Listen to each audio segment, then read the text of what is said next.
kasaysayan, kababalaghan, politika, current events, at iba pa. Huwag magpahuli, ating alamin, tuklasin dito sa Historiador Filipino.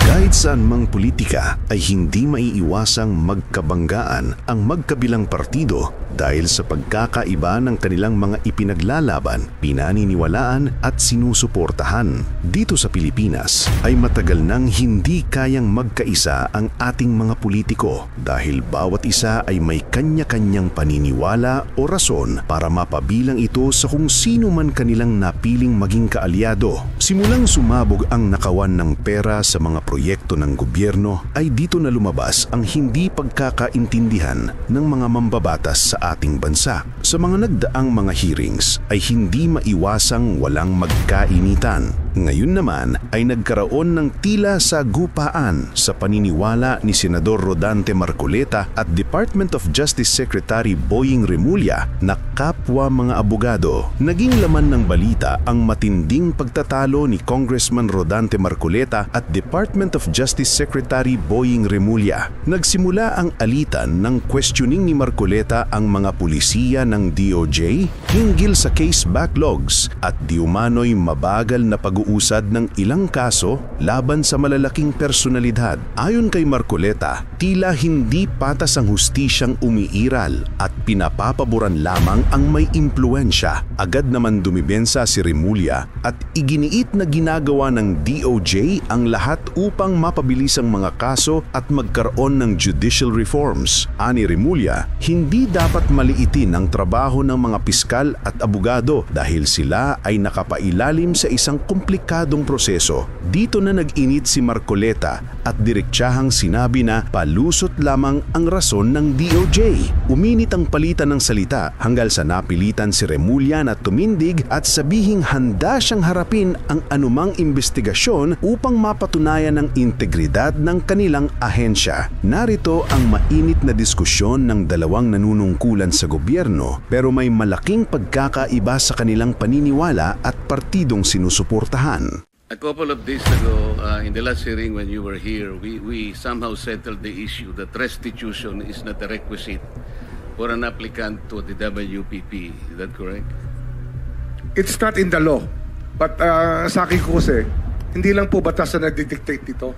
It's also what is morally right, what is expected of us. Yan po kasi, kahit hindi nilagay sa batas, mga given po yan sa ating lipunan. What do you mean by that, Mr. Secretary? Kasi wala nga sa batas yung wala nga sa batas. Yung requirements for admission to the witness protection. Ang restitution is not part of it. Yes, it is not. Oh, pero so, hindi ho nangangahulugan na hindi namin pwede i-layout yan depending on the case. Mr. Secretary, I am still in the stage where a particular applicant wishes to apply under that program. And there is a process. In the process, restitution is not one of the requisites. Is that correct? Opo, pero if it's in terms of this case being a financial crime, sir, this is a crime against the financial status of the Filipino people, of the Philippine Republic. I think that it's just right. Mr. Secretary, are you amending the provision of the law? No, sir. No, sir. But that is how we run the Witness Protection Program. As a lawyer, Mr. Secretary, may I ask you, in a criminal prosecution, the civil liability is impliedly instituted. Is that correct? Of course. Kaya nga hindi naman nangangahulugan kung sakasakali na natapos na yung criminal prosecution. Kapag ka nakita na mayroong criminal liability yung tao, because it is impliedly implied, doon lang magkakaroon ng restitution. It will come after. Paano mo sasabihin na magre-restitute ang isang tao? Meron na bang findings kung magkano i-restitute on how it can be restituted? Nag-a-apply pa lang eh. Huwag po ninyong babaguhin ang requisite ng batas, Mr. Secretary. I thought nung dumating ka dito, nagkaintindihan na tayo eh. Kaya nabablar ang proceedings natin eh. Kaya nga kinote ni, siguro, ang chairman kanina gusto kong ituloy ito. Sinabi niya, nagpa-interview siya, na goodwill and sincerity should be done para i-test. Pwede ba yung ganito? I respect your opinion, sir. But It that is is not how, my opinion, it is in the law, Mr. Secretary. Yes, sir. Yes, sir. But I am operating... The arbiter Sir, is can I the speak, law. sir? May I speak, sir? Yes, you are I'm operating from the Senator Marcoleta, from the kindly allow vantage the point of the resource reason behind the law, sir. What is the reason behind the law? So that we can get justice, and justice can only be attained if there is restitution. So that is the principle behind all of these things that we are talking about now. Mr. Secretary, restitution will come after. It cannot be. Sir, it can come before or after, sir. It can come before or You after. cite the law that it come before. Wala nga po sa batas eh.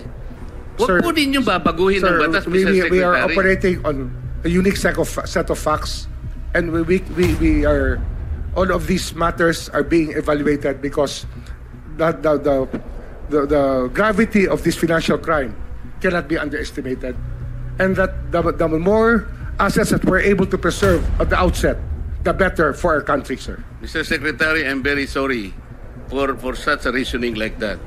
Alam mo, nakikinig I'm very ang sorry, buong sir. bansa. Also, sir, I'm very sorry too if you do not agree with me. But I respect your opinion, sir, and we will carry out our job as we deem fit, as we see. Mr. Chair, I said that the I country am not needs. expressing an opinion here. I am articulating the provision of law. You do not change the provision of law, Mr. Secretary. You may be disbarred from doing this. Then it's your opinion, sir. It's your option, sir. Sinabi ko na nga hindi ko opinion dito. I am articulating Then it's your option, sir. the It provision of is law. what you wish to happen. That you may proceed Ikaw ang with what you nagbibigay wish. ng opinion, nilalagay mo yung restitution to test the goodwill of a possible applicant. It is not in the law. Unless you are able to point out the provision of law that it come before. Hindi ganun eh. Sabi mo na nga, and we admitted, impliedly instituted ang civil liability, but this will come eventually after the court has pronounced kung magkano ibabalik niya kung meron man. Not before. Thank you, Mr. Chair. Restitution issue, while it is the law, does not prevent the government from being broader, mas malawak ang kanyang pag-implementa ng mga programa at mga batas, lalo na pag voluntary ang pagbigay ng mga malalaking, yung mga mamahaling sasakyan, voluntaring ilabas itong isurrender ang mga pondo, etc. Hindi po ba? Opo, sa karakterisan ko kasi, pag inintay po natin yung court judgment na maging final para isurrender po ang lahat, eh baka wala, puti na mga mata natin, wala pa hong nangyayari. Kaya habang maaga po, we try to get as much para ho maibalik na po sa taong bayan yung dapat hong ibalik. In fact, yung pagbabalik is a sign of cooperation, which the courts will eventually consider when it sentences or if it provides the exemption and the immunity. Hindi po ba? Opo. So that should guide itong ating mga testigong nais mag-apply sa Witness Protection Program. Kapag kayo ay nagko-cooperate, ito ay magiging senyales sa ating korte na maaring ma-grant ang exclusion and exemption and immunity. At the same time, kung may sentensya, pati iyon, mapapababa pa among others. For the record, Mr. President.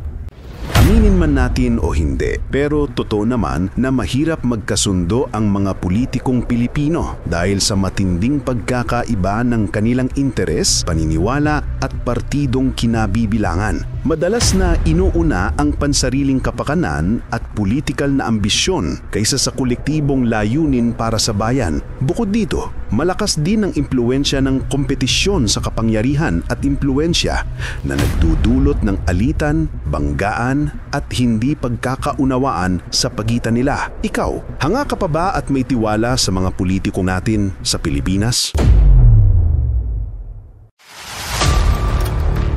Kung gusto nyo ng mga ganitong klaseng videos, panoorin, pindutin ang notification bell, mag-subscribe at i-share sa mga kaibigan. Maraming salamat po. Hanggang sa susunod dito sa Historiador Filipino.